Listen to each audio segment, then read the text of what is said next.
Hello, I'm Tyler, and today we are going to be going over a very shortened version of a full-length presentation that both my fiance and I put together for real estate opportunity for Hidden Haven Estates, our short-term vacation rental company idea that we're currently seeking an investor for. So this is going to be a very shortened version of the full-length presentation, which is an hour and 45 minutes long. I know that not everybody has 2 hours to sit down and watch an opportunity, so I'm going to be going over kind of some of the basics here in a really quick version of what we're trying to get done for one particular area, and that area is Gatlinburg, Tennessee, at least to start, where we're going to be starting this business out at, and just some of those opportunities. So if you have questions, obviously the full-length presentation is available, as well as I am available at all times, and we're going to make sure contact information is provided as well, because I will answer any questions that may be had with this particular opportunity. But this will be a very shortened version. We're not going to get into the minor details that I did in the full presentation. We're just going to go over everything that we would need for this opportunity to be successful, including numbers, why it's here, and how I'm getting this data. So without further ado, let's go ahead and hop on into this thing. Okay, so our company name is going to be Hidden Haven Estates. This is going to be handling the short-term vacation rentals, that we are going to plan on putting all over the country, but to start in Gatlinburg, Tennessee. We picked Hidden Haven Estates just because we think that it sounds a little bit more upper class, going for high-end vacation status rentals, which is exactly what we're going to be doing. We're going to be competing with the top properties in this area, ideally. So the first step to any short-term vacation rental is to identify a good market. And the market we actually chose was Gatlinburg, Tennessee. In Gatlinburg, Tennessee, there is a ton of tourism. If you don't know where that's at, it's actually at the gateway of the Great Smoky Mountains National Park. So a lot of people go there for just the national park. It's a very heavy camping destination, as well as there is a lot of tourist attractions in that area. Everything from Dollywood, which is a famous theme park, to hundreds and hundreds of really, really cool and unique restaurants, to hundreds of shops. There's, like I said, theme parks, ski resorts, everything you can name is in this area, and it is a tourist destination all year round. But just because it's a tourist destination all year round doesn't necessarily mean it would be a good market. So we're going to talk about actually the things that make a good market in short-term vacation rentals. Now, the first thing that we want to talk about, the number one most important thing, is occupancy rate. And we're going to take a look at some charts here in a second. But the occupancy rate is absolutely the most important. We want to make sure that that is high enough to justify us putting a property down, because even if we hit just the average occupancy rate, we're going to be making a lot of money. Obviously, we're going for higher than the average. Market grade, which we're going to talk about here in a second, based on some software that I'm using. Seasonality is really important. We don't want to invest somewhere that only is profitable 4 months out of the year. We're going to take a look at the top properties in the area to see what we're competing against. The investability, which is just basically a metric talking about total, whenever you buy a property, what's the return going to be like? You're not going to spend, $7 million on a property that only makes $100,000 a year. Like in California, the cost of real estate is really high. The investability is low. Obviously, rental demand, what's the rental demand like, and the average daily rate. We're going to be taking a little bit of a look at that. And how we are going to be doing all that is going to be through a software called AirDNA. Now, this is the opening screen to AirDNA here when you search Gatlinburg, Tennessee. The first thing you can see is market grade, which is an A+. Obviously, that's really, really good. Now, what this software actually does is it takes a listing from every single listing on Airbnb and VRBO, and it compiles all the data that's run from them. So all the, the average daily rate, the occupancy rate, the revenue, all that stuff is calculated here, and it's a really good way to identify good markets. And this is just kind of give you an overall idea. Now, it's a little bit, you want to go a little bit more in depth than just looking and saying, hey, A+, we're good. We want to make sure all these other things check out. Rental demand is incredibly high. Our revenue growth, which you can actually see right here, rental growth from 2018 all the way to 2021, it's growing. Even in a pandemic, we were growing, which is really, really good. Our seasonality is really good here at 79. This is a tourist destination all year round. It's really, really high. And then, of course, the most important metric is the occupancy rate here, which is a 76%, which means this is the average all year. So 76% means that basically 75% of the year, we're going to have a property booked out. And that is average. So if you just throw down any old property in this area, you're probably going to hit around that 76%. Now we're aiming for the top. There's a lot of other things we can get into here, but this is the shortened version, so I don't want to spend too much time on all this, but I do want to take a look at our top properties here so we can see what we're competing against. Now, one of the things that here, we're going to filter this out and go to 4 to 5 bedrooms, because that's kind of what we're gonna be looking at. 6 plus, you get some of these ones that are like 14, 15. We don't want to necessarily look at that because that's not necessarily what we're looking at. But we start taking a look at here, 5 beds, 5 bed, 5 bed. We look at our average daily rate of about $900 and our revenue gain here. Now this is per year, $256,000 per year, $234,000 per year, $233,000 per year. This is really, really good. These are our top properties. This is what we're competing against. Now here's the thing about this. If you start clicking on these listings, you're going to start noticing that there's really nothing other than, a couple things that set them aside from the competition. A lot of them always have a good view. They might have a pool. They might have a nice theater, something along the lines of that. But ultimately, at the end of the day, they're just well-placed cabins that don't really have anything unique going on them. And I think that that's something that we can offer as a company, that we're going to kind of put a unique spin on some of these to diversify it from the competition. And that's in some of the X factors that I'm going to briefly touch on, that I did a full presentation on, some of the ideas we have to diversify ourselves. But this gives us an idea of, these top properties in the area and what we're looking to compete against with a current 5 bedroom place. Now we start getting into the 6 plus bedroom places. This is be a little bit further down the line. Some of these, like the 7 bedroom here, this is good to see. 7 bedroom here, we're making $300,000. But obviously some of these mega places are basically hotels, and we're not necessarily looking to do that quite yet. So that's really how AirDNA works. This is how we've identified this market as being really, really good overall for the area, is using all this software. So taking a look at just some turnkey opportunities here, we're going to actually be taking a look at this first one, 520 Edgewood, and looking at a sheet. This is how we identify properties. Now, this property was actually already sold, so it is not obviously one that we'd be looking at, but this is just an example. So this is the actual house here, which you'd be getting. Now, this is listed as a 2-bedroom, 2-bath, 2,500 square foot. I think that there's definitely some room to add some more bedrooms in there. There's some common spaces, so we'd probably turn it into a 4-bedroom-ish. But just to get an idea of what we're looking at here, got a great view. The inside is unique. It's got some really good things going for it here. It sets itself aside from, what we already just looked at in the front pictures of some of those top properties. It's got this gray wood look. It's got some centerpieces here, some unique furniture. It's got a nice view. It overall feels like a little bit more of a modern cabin. I think this has the making to be a top property if advertised and presented the right way, which it definitely can be. And then if we take a look at our spreadsheet here, this is actually for this property. So this is how we actually would filter out properties. When we actually started looking for real, this is exactly how we do. Now, originally this house was listed for 1.1, so I just kept that in there. We did a down payment of 20%. There's a total down payment, estimated closing costs here. Basically, our total money invested comes out to be here. Now, this could change depending on the property, if we had to do rehab or anything like that with a fixer-upper or something. But these right now, we're just talking about turnkey opportunities. Now, this is my average tab here. So again, taking a look at our top properties that we already looked at, we know what our average daily rate could be. And really, we're actually shooting lower than this because we want to play conservative. So 650, 75% occupancy rate, that's conservative. Now, monthly operating expenses, this is all my monthly operating expenses. So everything from utilities to taxes, HOA fees, insurances, that's all listed right here, and it comes out to be $2,286. On top of that, using a mortgage calculator, I went through and did principal, interest, and PMI here. We don't have any PMI in this case, but we're looking at paying about $37, $33 a month for this. So when you combine these two numbers here, and we take a look at, this is our net income after everything is paid. So after the monthly interest is paid, principal is paid, after our operating expenses are paid, this is what we're cash flowing right now with this property, $8,800 a month. That's pretty good for just being average, and that's if you just threw it down as is and pretty much did nothing else here. This is what you're going to be doing, and that's just one property. So you can see how this stacks up pretty quick. Our cash on cash returns 41%, and we have a total return on investment. I use this doing an amortization schedule here. This is principal paid down by your guests that are staying. Total return on investment is 62%. That's pretty good for an average. Like I said, in the stock market, we talk about in the stock market, about 12% to 15% is usually a pretty good year. If you're looking for return, we're getting 62%. That's really, really good and a little bit of a safer investment. Now, I also have a low tab here to just to be really conservative to see how low we can go before losing money. 50% occupancy rate, 500 daily rate, all this stuff stays the same.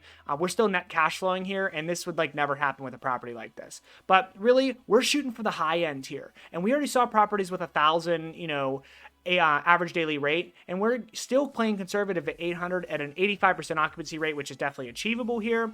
And all this stuff is paid. We're now net cash flowing about 14 to 15 grand a month. That's really, really good. And if we go over here and look at our return on investments, we have a 70% cash on cash return and almost a 90% total return on investment, which is amazing.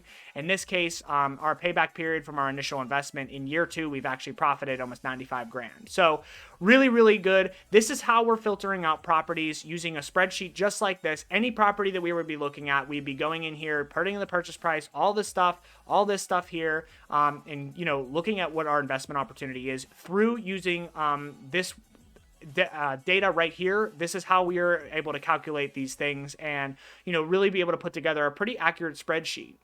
So I also did some fixer-upper opportunities. We're not going to go into that today just because we don't have time to do that, but there's also sheets for those, and just looking at some fixer-upper opportunities in the area. This is another good way to really capitalize on return on investment, because the return on investment will be a lot higher with a fixer-upper because we're obviously forcing appreciation into the property. So what makes us different, and why are we going to be different in the short-term vacation rental market? So some key points here that I just want to talk about. I went into this a lot more in depth in the full presentation, but we're aiming for the top properties. There's no exceptions here. So what we're looking to do is we're looking to break into that top property market. Total automation.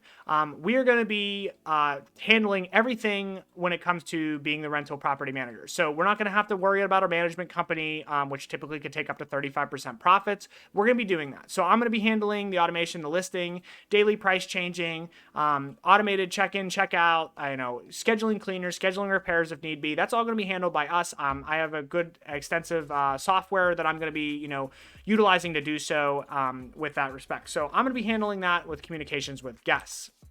Now, when it comes to my fiance, her design metrics are really above. They're amazing. She has an eye for trendiness and things that are in that I just can't relate to. So she's going to be handling a lot of the design stuff, and she's really, really good at it.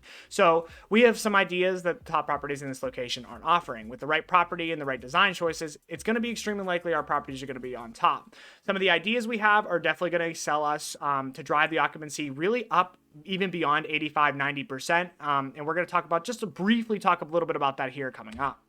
So I want to really focus on really X factors, things that we are going to make our properties different. Look, every property in this area is going to have some things, have a hot tub, things like that. Every property is going to need a game room, a hot tub, all that stuff. But I want to talk about things that are going to separate us, and just a couple quick ones.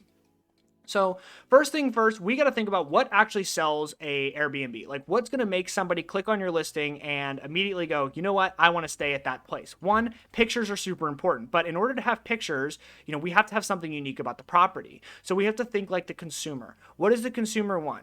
Let's face it, most people, when they're going to book a vacation, unless it's a guy's trip only, and guys typically don't care, they'll stay any old place, they just want to hang out with the boys.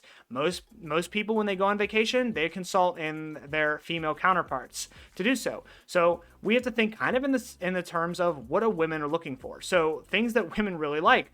Picture opportunities. If they go into a vacation rental and they see an opportunity to take selfies with their friends or with their significant other, that's something that could, set the bar. Uniqueness. Something that, again, is going to present, you're going to present this, hey, do you want to go here? She's going to say, yes, that's super unique. I love that. Okay, now we're booking it. So we have to think about things like that. Memory making events. If there's those things in your property, this is going to do really, really well.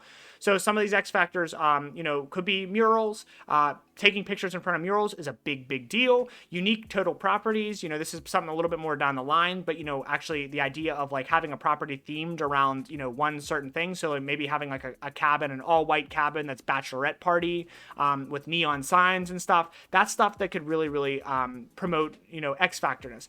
Outdoor games, pools, epic centerpieces, just an overall aesthetic and community building things are some other things that we listed. And I went into more detail on that in the full presentation, but overall, these are some really good X factors that could set our properties aside to get us to the top. One of the things we really thought was unique, I wanted to just put on here, was like a home drive-in. Home theaters are something that could set your property aside, and I thought this home drive-in idea was really, really cool, especially for this area since it's a little more country. You just make one room, you put a little bit extra money in, you put a drive-in kind of theater, something similar to this. This could be your lead-off picture. This immediately sets your property aside from the rest, and you're now on a top property list, and you're doing really, really well. Here's just another picture of the back end of that. So again, picture opportunities. This is actually a real world example. This butterfly mural is in Nashville from an Airbnb that I know a friend of mine runs, and his Airbnb here pretty much is bare bones. It's nice. It's got everything you would expect a vacation rental to have. The only X factor it has is this butterfly mural, and it does really, really well. It's one of the top properties because of that mural, because girls want to go there for bachelorette parties and take a picture with Nashville and butterfly wings in the background. And one of the other unique things that we want to really implement is see that hashtag butterfly B&B. That's going to start creating basically free advertising, as everybody that goes and stays there is going to hashtag that. People are going to click on it. It's going to link back to your page of your stuff. And basically all the people that follow them, they're now going to be linking back and seeing the places they stayed and say, oh, we should stay there. So again, we're building community and we're doing things that kind of getting some free advertising. It's a little thing that can drive occupancy through the roof. Talked about that a little bit here. Hashtag Instagram highlights. We're going to create our own page. Guests are going to be posting their pictures and their trips onto our highlights page. Murals with the hashtags are going to help things around the cabin that are going to promote community building. So this is going to be a really good way for us to create a sense of community. Neon signs are super in right now, so if we have the right property with the right opportunity, we're going to put a nice neon sign. Again, it's a little thing, but it's something that people would say, hey, that's unique to this property. I could take a picture in front of that. I just want to take a picture of that in general. That would be a really cool aesthetic for us to stay in this place. Little things like that. We got to think like the consumer here. Neon signs are really in right now, so it's one of those things that we could get done there. So really the cherry on top of this whole thing, how we're going to drive occupancy to the next level, aside from the X factors and all the things, we're going to have a top property. We're going to make sure that it's, spec'd out modern. It's got nice modern furniture, a good view, all the aesthetics that we need. It's got a couple X factors, whether it's murals, whether it's a pool, whether it's something else. We got a couple other things that we're going to be doing. So we're going to be driving occupancy to the next level. Influencers.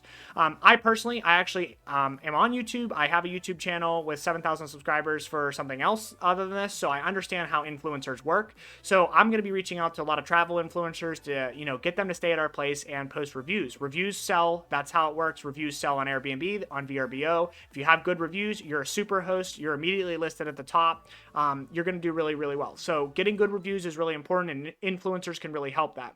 Now, Aaron has some unique connections with specific real estate agents and special travel influencers that he knows that will be able to get our properties to the top at record-setting speeds. And this is a really good in for us to immediately break through that top property line.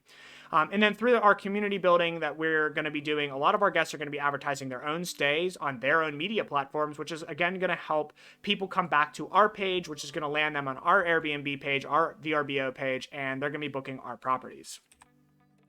So really where we want this business to go and what our projections are, we have a big future ahead of us with this business. Really, by the end of 2021, this is pretty wishful thinking here, 3 to 4 fully launched properties. That is, in 6 months time, probably going to be really tight on that. But, at least if we can get 1 or 2 up and running by then, I think that would be a good. Now, once we get a good strategy down on how we got this, we'll go from property to property to property. We're going to build this thing very quickly. End of 2022, 10 to 12 fully launched properties would be ideal. That's the way to go. Now, at the end of 2025, 25 plus properties is really where we'd like to be. We're going to build an empire out of this thing. We were going to do the same strategy at every place that we go. We're going to aim for the top properties. We're going to set ourselves aside, and we're going to really break through and become some top vacation rentals in those areas. So my final thoughts on this whole thing and the quick version of this, this is a great investment overall. It's a safer investment than even, say, the stock market, because you're actually investing in an asset, and assets really don't lose value. As much as, there could be a black swan event that causes, maybe a housing market crash, something along the lines of that. At the end of the day, you still own an asset, and it always comes back. So that's something that, is really important. Now, we're in this for the long haul as well. So assets are really important. Assets always hold their value to some extent. So we're not having paper money that can, just, fluctuate whether it's value or not valued. So that's a good thing. This is a lot safer of investment. We've seen the numbers on the return on investment. They're pretty solid. A lot better than even, say, a stock market. So all the data is there. It's really, in this particular area, and more so than anyone, it's pretty much impossible to fail. The 76% occupancy rate, like I said, we could just throw down any old property and it's probably going to do well enough to, make some money. We're aiming for the top, so we really want to do really, really well with these properties. And then, of course, through our knowledge of all the softwares and the entirety of how this process, I'm going to be running it. I'm going to be managing it. So it's going to be completely hands off for the investor, which is obviously a good thing. You're going to be investing in this, and just basically collecting the portion of the money, the paychecks that you want. That's what you do in an investment. That's what we're going to be doing. So, and we're really just going to be creating not just an Airbnb, but rather an experience for people to really go and enjoy their time at. So overall, I think this is going to be a really awesome opportunity, and I really look forward to meeting you and getting to know you a little bit and moving this forward to a point where we really are successful, and this is an amazing empire of real estate that can't be stopped.